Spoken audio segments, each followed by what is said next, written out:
Welcome back to the Health Longevity Secrets Show with your host, Dr. Robert Lufkin. His New York Times best-selling book is titled Lies I Taught in Medical School. See the show notes to download a free chapter. And now, please enjoy this week's episode as we explore inflammation and aging with Dr. Gordon Lauc. This week, we explore the secrets to a longer, healthier life with our special guest, Dr. Gordon Lauc, a renowned professor of biochemistry and molecular biology. In today's episode, we promise to transform your understanding of aging by introducing a revolutionary approach to measuring biological age through glycosylation. Now, unlike the familiar concept of glycation tied to sugar levels, glycosylation, on the other hand, involves complex enzymatic processes that impact our immune system and overall health. Discover how these glycan modifications can serve as a biological clock, reflecting our lifestyle changes and even reversing biological age. Join us as we decode the relationship between age, glycans, and disease risks. Through Dr. Lauc's extensive research involving large population studies, we reveal how inflammation-driven changes in glycans can predict serious health conditions like cardiovascular disease, diabetes, and inflammatory disorders such as irritable bowel disease and even lupus. Understand why aging is a significant confounder in health assessments and how glycan changes can provide early warnings about disease risks, giving us all actionable insights to modify our lifestyle and manage these risks effectively. Finally, we get to explore the nuances that set glycan-based tests apart from DNA methylation clocks. Don't miss Dr. Lauc's invaluable tips on maintaining our health and reducing our biological age. Stay tuned for exclusive insights that could revolutionize your approach to aging and wellness. This episode is sponsored by Cyfox Health. One of the most common questions I get asked is which blood tests I check myself on a regular basis. Well, I check 17 biomarkers, but the secret is I'm able to do everything from the convenience of my home.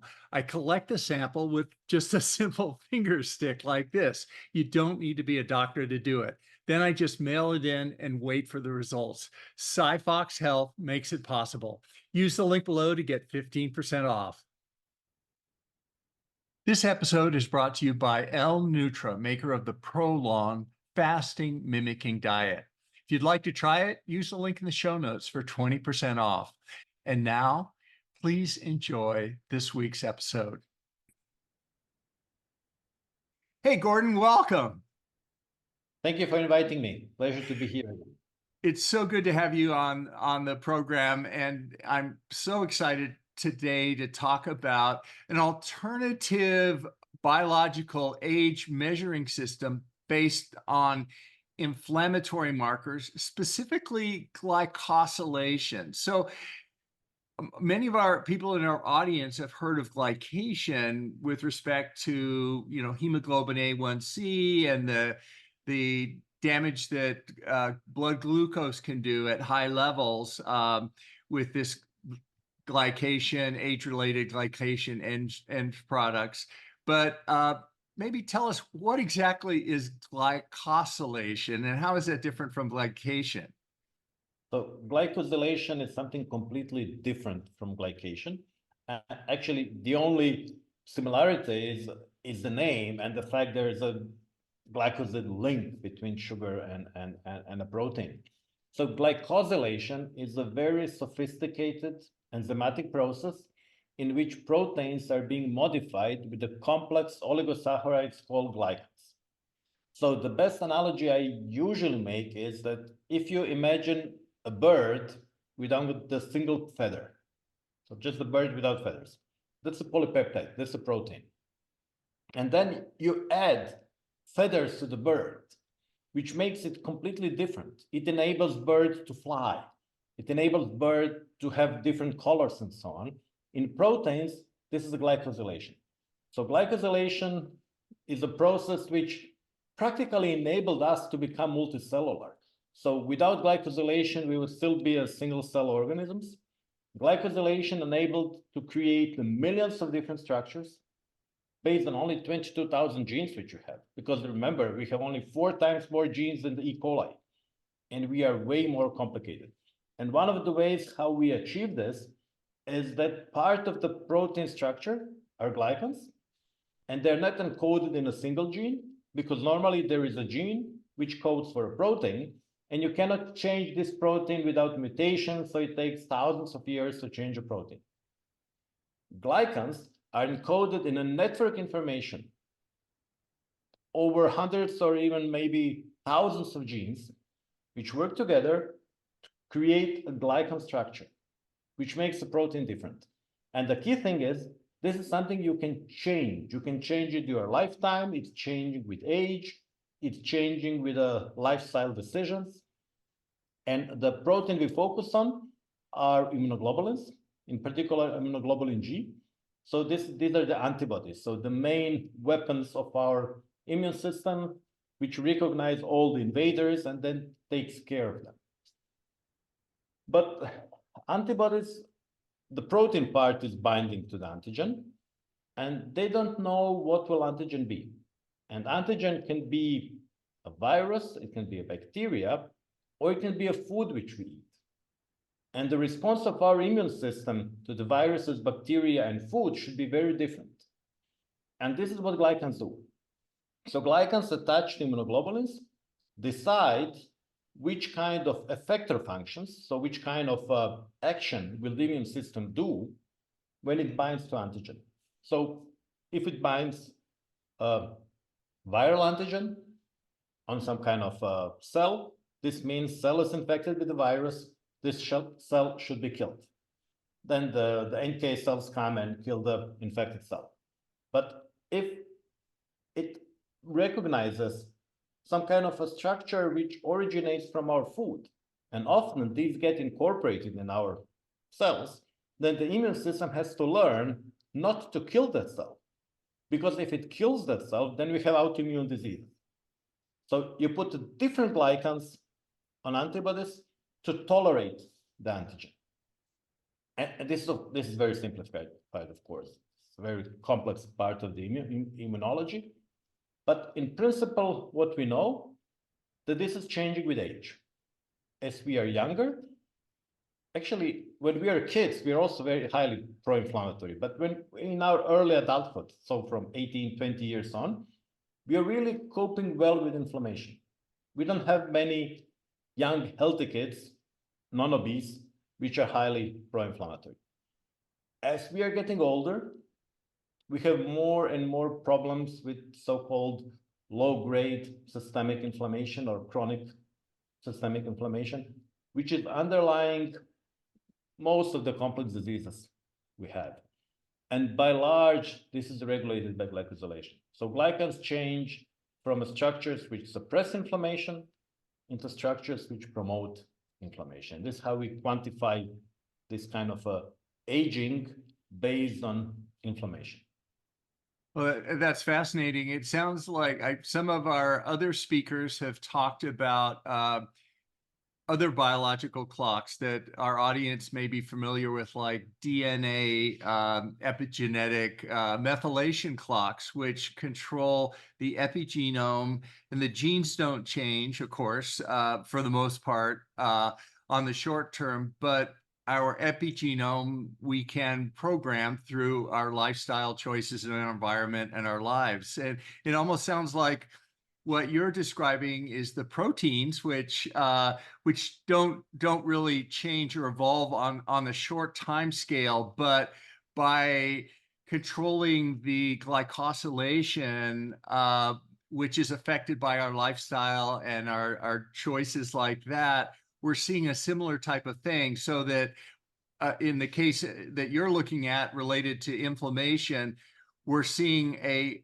essentially a biological clock that reflects our lifestyle choices and our experiences in our life. And as we grow up and as we grow older, what you're saying is there's a consistent pattern that that will determine a quote biological age that then we can use to compare with a chronological age.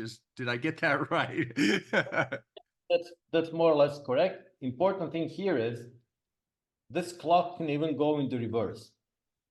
So if for example, if somebody who is obese loses weight, they can revert the glycanage clock. And we published a number of papers. For example, after bariatric surgery, people usually lose a lot of weight, 20, 30 kilos, and then their glycanage can go down for 20, maybe even 30 years within a year or so. So you can clearly see effect of improving the situation in the body, because if you lose 30 kilos of fat, you lose a lot of inflammatory processes going on there, and then you are less pro-inflammatory, and we see it on a glycan clock. And some people say that glycosylation is something like epiproteomics, meaning it's a changes on top of a protein. And there is a strong interaction between epigenome and the glycome. But the thing is that glycans which we measure are encoded by the epigenome of the plasma cells which are resident in the bone marrow. So you cannot read it unless you collect the bone marrow from a sample, because epigenetic logs are very sensitive to what kind of cells are you measuring. You'll get different things in different organs. Not for the original Steve Horvath clock, it's multi-organ. So it's just measuring chronological age, and it's extremely accurate in measuring chronological age. But chronological age, I know my chronological age. I don't need a test for my chronological age. I want to see the difference between chronological age and what is the real damage I did to myself in the last 50-something years that I have lived on this planet. And this is something what we can quantify now. We can quantify it very reliably, because if you do repeated testing and you don't change anything in your lifestyle, it will change year by year. So every year you'll get one more year of a glycanage. But if you change a lifestyle, it can improve.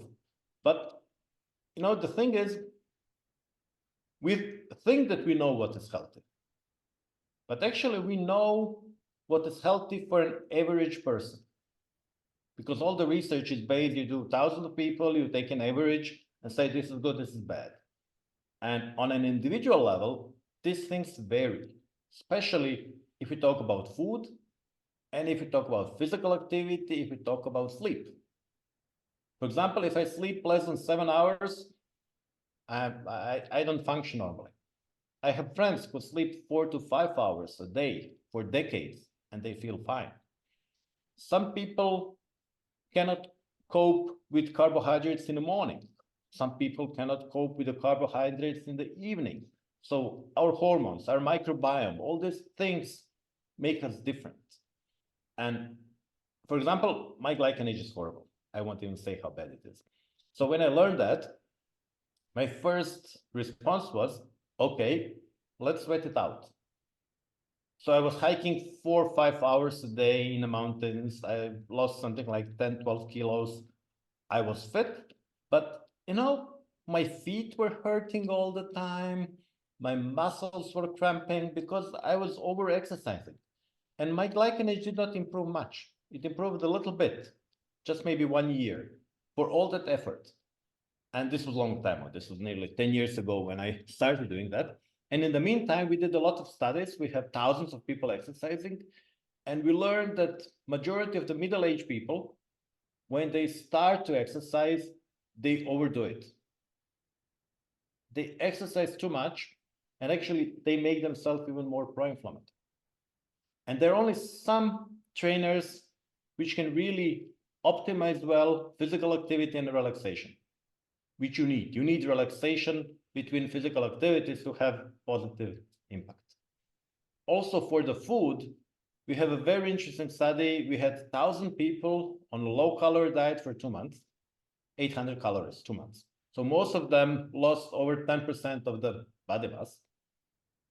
And then they were transferred to one of the 5 maintenance diets, 5 different combinations of macronutrients, high glucose, low glucose, high protein, and so on. And on each of the 5 diets, Some people get better, some people get worse. So there is no magic diet which works for everybody. And if you read books, if you look at internet, some people will claim keto diet is a solution for everything. You go to carnivore, you'll heal all diseases. And this is probably true for 20 or 30% of people. Some people will have kidney damage from too much keto. So we are all different. We have to learn what is good for us.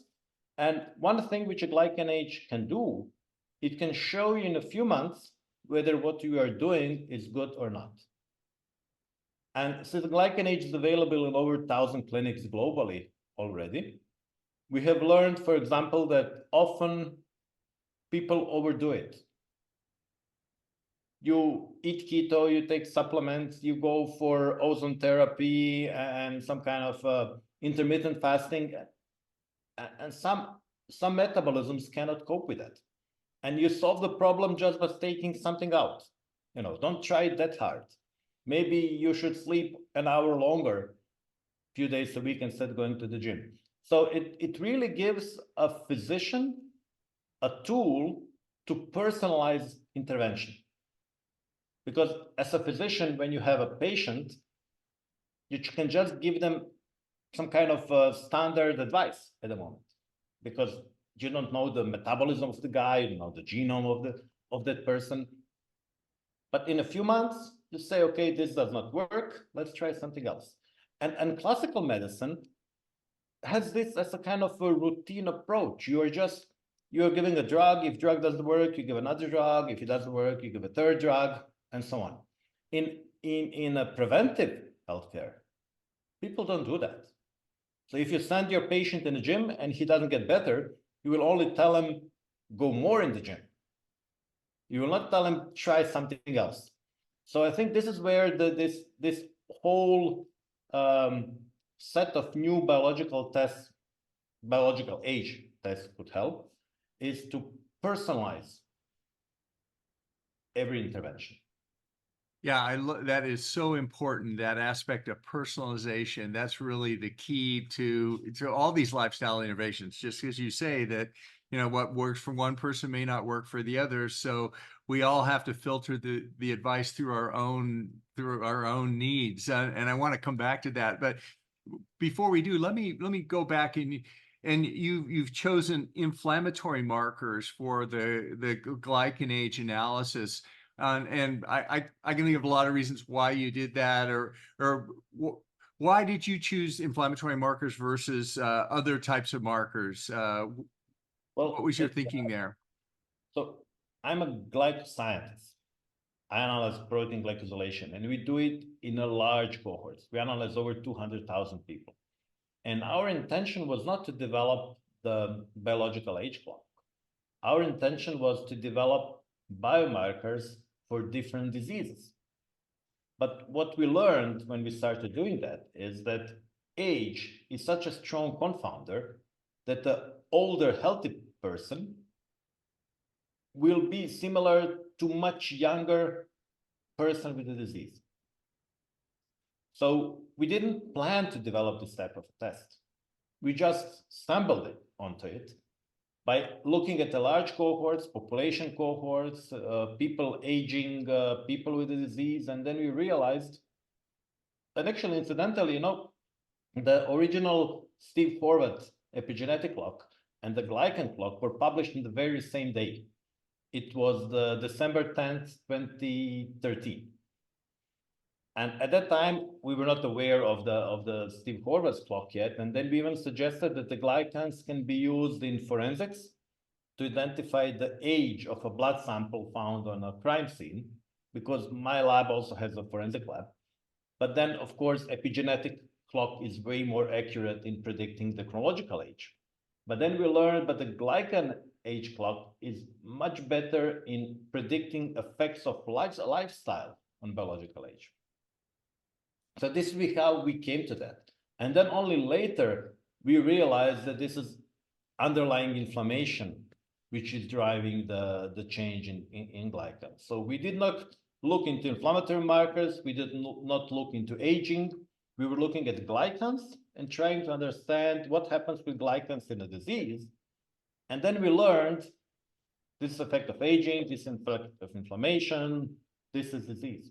And for example, many inflammatory diseases like IBD, arthritis, lupus, they have very similar changes in glycans, which are showing this general path of chronic inflammation, which is then manifested as a specific disease.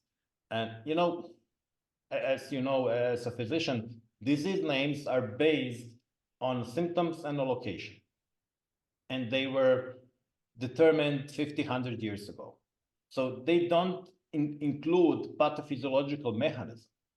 So the same disease name can be a consequence of 5 different pathophysiological mechanisms. And when you give drugs, drugs do not act on a disease name, they act on a pathophysiological mechanism. This is why you have to find which drug helps. Yeah. And this is what we're trying to do with glycans. We try to stratify people and find who will respond to a specific drug, who will have a worse and better disease prognosis. And good thing with glycans is, as they're affected by genes, environment, lifestyle, they change up to 10 years before you actually get diagnosed with the disease. For example, for cardiovascular events, heart attack, stroke, for diabetes, we can see changes in glycans up to 10 years before you actually end up with the disease. So you have 10 years to change your lifestyle, and you can use glycans to monitor this change. And we have shown, for example, if you are going toward diabetes, some specific glycans will gradually change. And then if you start losing weight, which we know it will reduce your chances of diabetes, also your glycans go backwards. So it's a kind of a real-time monitoring of disease risk compared to genetic disease risk, which you cannot change. So if your genetic risk is 2 times higher, it's 2 times higher. Glycan risk is something you can modify, and then you can track yourself and see, okay, I did good or I'm not doing good. Yeah, that's such an important point, being able to modify the risk and take action with our lifestyle. We can't emphasize that enough.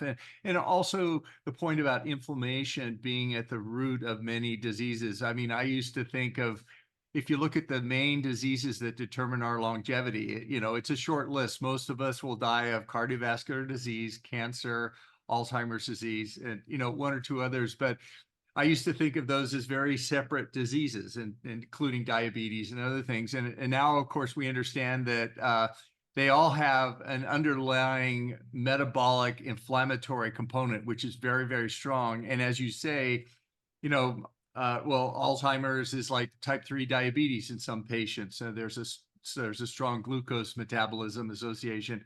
And as you say, the important point is with tests like Glycanage and other ways we can look at that these diseases don't suddenly just start the moment the doctor diagnoses them. But diabetes, the road to diabetes occurs years to decades beforehand. Same thing with Alzheimer's disease, cardiovascular disease, all of them. So having tests like Glycanage, where we can get an early warning is so valuable. So we have to be careful here. Glycanage is registered as a test for biological age.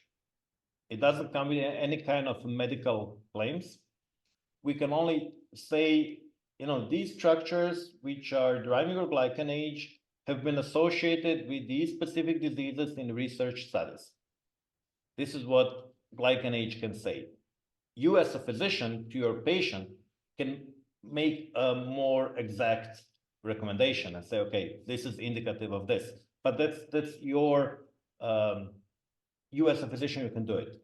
Glycanage as a company can only tell you something about your biological age and maybe warn you about some papers which have been published, because to be able to predict diseases, and in particular in Europe, which has this new IVDR directive, you have to go through the process of validation, which will then confirm that what you are saying is really true, because we don't want to scare people into things which are not medically justified at the very moment, meaning there is no diagnostic claim. Yeah, that's a very good point. Language is important, and we need to be very clear on our claims and what we're saying. And we're not saying that glycanage or these other tests will necessarily predict Alzheimer's disease or these other things, but it may show a risk for it or a tendency that we can. I think, the largest value in testing glycans and glycanages that you can monitor changes and see whether your risk is increasing or decreasing. And the things which you do, they have a positive or negative impact on you. Because in the entire longevity field, one of the key problems is, everything is based on advertising, because none of us can actually know the effect until we die, until 20, 30 years later. So unfortunately, there are different products which come to the market. They are heavily advertised. People take it without any evidence that it actually works. And this type of a test can show whether it works or not, at least in one component, and this is regulation of systemic chronic inflammation. So, and we did a number of different supplements, which we never published because the producers of these supplements were not happy with the result. So they didn't want to show the result. So I think Glycanage as a test, from one aspect, it's fantastic because it can show you whether you are working, whether what you are recommending or doing is good. But also it makes some people unhappy because some people are happy selling things which do not work to their patients. And then you do the test, and if it doesn't work in one person, doesn't work in another person, then maybe what you are selling is actually not working. And in this way, Glycanage is making enemies in the field also, because when you show that some things do not work, it makes some people not happy. Yeah, that's really good question. As a consumer or user of we're all consumers of longevity products, and to the extent that we're all concerned about our longevity and we pay attention to our health. So as someone interested in longevity, and there's so many biological clocks out there. We mentioned DNA methylation clocks, they're brain age clocks with MRIs. You can do a clock on practically any marker that consistently changes over time in a reliable fashion with aging. So maybe you could speak about the value of Glycanage compared to these other clocks. In other words, when should I use Glycanage to look at glycosylation for a biological age versus DNA epigenetic methylation or some other clock? So when do I do which one?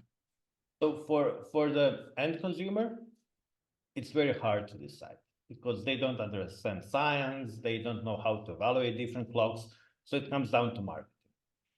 This is why Glycanage is trying really hard to work with serious anti-aging clinics or longevity clinics where there are specialists who know how to read research literature. And the only thing I tell to them, look at the research papers. Because we have over 100 papers showing that this Glycanage test and the glycans on IgG are highly relevant for diseases, that they change with the lifestyle interventions, that this was done on over 200,000 people so far. For all other tests, beside the original Steve Horvath epigenetic test, there may be 1, 2, 3 papers. I love epigenetics. I even teach part of the epigenetics. But every year there are 3 or 4 new epigenetic tests on the market. So if there are so many new epigenetic tests, which one is really good? And then you can use an approach which Andrea Meyer is doing in Singapore. She's buying 3 tests and looking for the median. Why these 3? Why not the other 3? Why the median? So epigenetics still needs a lot of research before we could be able to interpret all these new tests. Some of them are maybe fantastic, but this still has to be shown. And For most other tests, it would be 1 or 2 papers, research papers, large studies, which can show something. And if you look in a Cell Perspective paper, which was published by the Consortium for Biomarkers of Aging, it very clearly identified that the Glycanage is the only commercially available test which is linked to a number of different diseases. So I think if you want to stick to science, if you want to really do what has a scientific backing, it's the glycan test. Okay, so let me see if I understand that correctly. So basically what you're saying, it's not like there's certain indications where a glycanage will be valuable. There are other indications where a DNA methylation epigenetic clock will be valuable. But what you're saying is that glycanage is the most reliable test, and it's really a replacement for DNA methylation clocks, right? So it's not like one has a value in one situation, another has a value in another situation. It's that glycanage has been, if I understand you correctly, it has shown its effectiveness, and these other clocks have not. So we shouldn't depend on them at this point until more evidence comes in. So for epigenetic clocks, there is not a single epigenetic clock. So you cannot make it generalized. So we did a couple of papers where there was very little correlation and acceleration between the epigenetic and the glycanage. Recently we published a paper when there was this rejuvenation of rats with a fraction of pig plasma. And we did it together with Steve Horvath. And then in this situation, both the Steve Horvath epigenetic test and the glycanage test rapidly went down. So there are some examples where both tests will change. And so for glycanage, the key difference between the glycanage and the epigenetic test is epigenetic test is still just an information. You are reading some CpG sites on DNA. You don't know the function of these sites. And then you make interpretation based on the correlations in a large studies. This is one disadvantage of the epigenetic test. The other disadvantage of the epigenetic test is that most commercial tests are using a relatively cheap technology to analyze DNA methylation. And if you take even the same sample and send it twice for the analysis, you will get a different number. So they have a measurement error, which is relatively large. And they're good for research studies when you have thousands of people and the measurement error will kind of level out. But if you test yourself for epigenetics repeatedly, you get different numbers, which are randomly going up and down. So for glycans, we know what these structures do. So there are molecules which regulate interaction between immunoglobulins, and they are activating pathways. And we know that if one structure go up, this is pro-inflammatory. If other structures go up, it could be suppressing the inflammation. So you know that these are the molecules which actively act on inflammation. So if glycanage goes down, your inflammation is going down. There is very solid science. And it's not science only coming from our lab. There are dozens of labs in the world which do the same thing. This is not something which can be debated. And the other thing which we know is that if you do an intervention which is known to be healthy, like regular moderate physical activity, not too much stress, healthy diet, your glycans are showing they're going down, they're becoming less pro-inflammatory. So a lot of science, mechanistic aspects, a lot of reliable data showing the interpretation of the glycan changes. This is why it is the best test. The only problem that this test has is that there is currently one lab in the world which is doing it. This is my lab. So we do 50, 60,000 samples a year. So it's not a small number, but it's still limited in my lab, which is located in Zagreb, Croatia. So if you look from the US as some kind of a strange lab in a strange place of world called Europe, doing something, why should I send something to Europe? So we'll be opening the US lab very soon. We're opening the Abu Dhabi lab, probably even Singapore soon. So it will be more labs. This will become more widely available. So I think in a few years, you won't be asking me this question anymore. I like that. Yeah, and talking about the future, I mean, one as a user of these tests myself, one negative effect I think that or one factor to consider is certainly with Glycanage and these other biological clocks right now that impacts how we use them is their cost. That a few $100s is it's not something that we can that many people can afford to do more than relatively infrequently. As you looking in your crystal ball in the future, do you see anything coming down the pipeline? You're obviously scaling. Will we expect to see the cost of this coming down, or are there any alternatives that we could use as maybe a subset of Glycanage on a more frequent basis, and then do the full clock once a year or twice a year or something like that? So we are really trying hard to deliver the high quality data. And for example, what we are doing, we are measuring each sample 3 times, from the blood stain to the number. So immediately the price could go by a factor of 3 if we don't do it in a triplicate. But then the measurement error will be a little bit larger. So something what could be potential kind of information product, you want to have a light glycanage, which could be 5 years up and down. You do it for maybe 1/3 of a price. Or, couple €100 or dollars, that's actually not a very expensive diagnostic test, at least for a US standard. So if it comes under the reimbursement model, so if it becomes a regular diagnostics for measuring low-grade chronic inflammation, you don't call it a glycanage, you call it the IgG glycan composition, then this is not that expensive anymore. And of course, with the volume, prices will go up. So the problem with the glycan analysis is that my lab is currently doing approximately 80% of the global output of high throughput glycomics. So all the consumers, everything that we are buying is being made in a small series. So if this goes into the millions, that all the consumables will become cheaper, everything can be scaled up, prices can go down. But this requires scaling. So with scaling, the prices will go down, and then the labs could do it as any kind of routine testing. So in theory, this is not much more expensive than any kind of immunocytochemical test or other tests which are being done routinely in labs. Just this is still not diagnostics, because the machines are not diagnostics, the reagents are not diagnostics. It takes time to move it to that direction.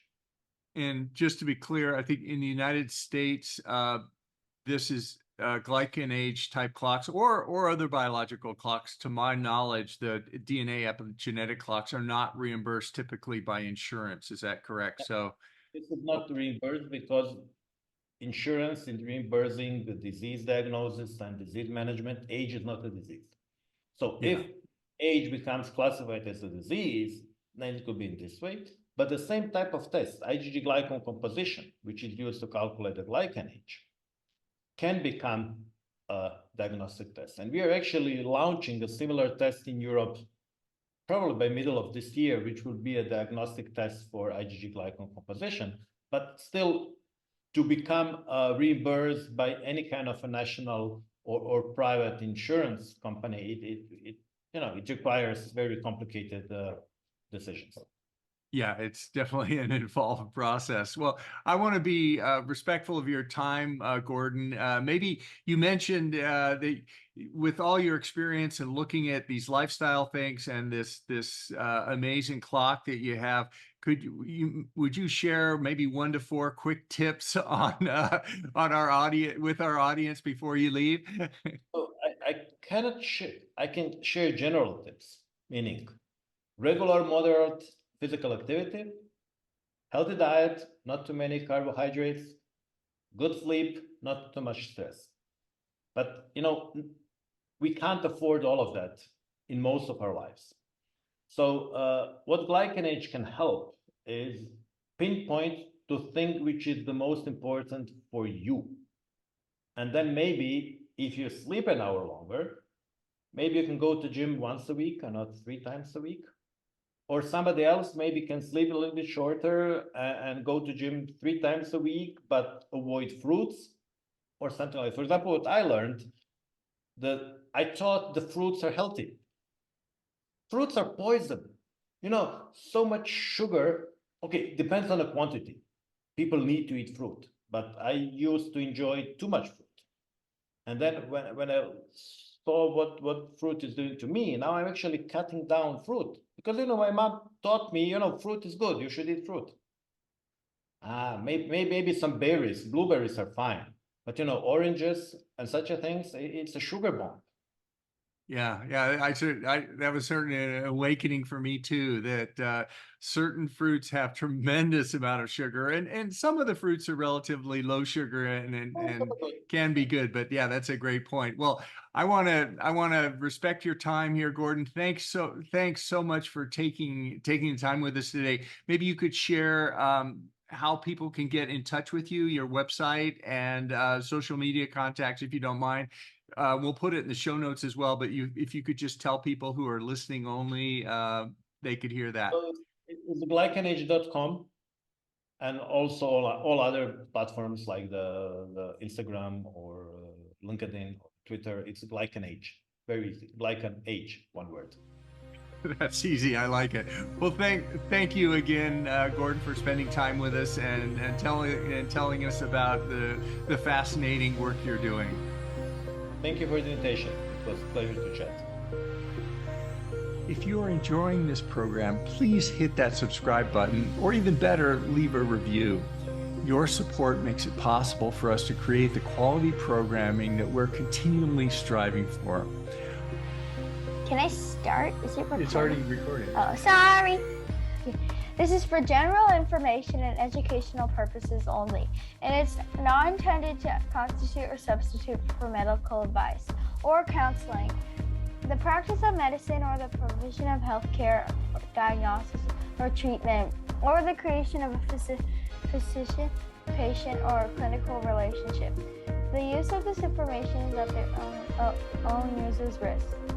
If you find this to be on the value, please hit that like button to subscribe to support the work that we do on this channel. And we take your suggestions and advice very seriously, so please let us know what you'd like to see on this channel. Thanks for watching, and we hope to see you next time. You should say that. No, that's good. You like it? You want to do it one more time, or is that good? I think that was good. Yes. All right. You need to save the recording. All right.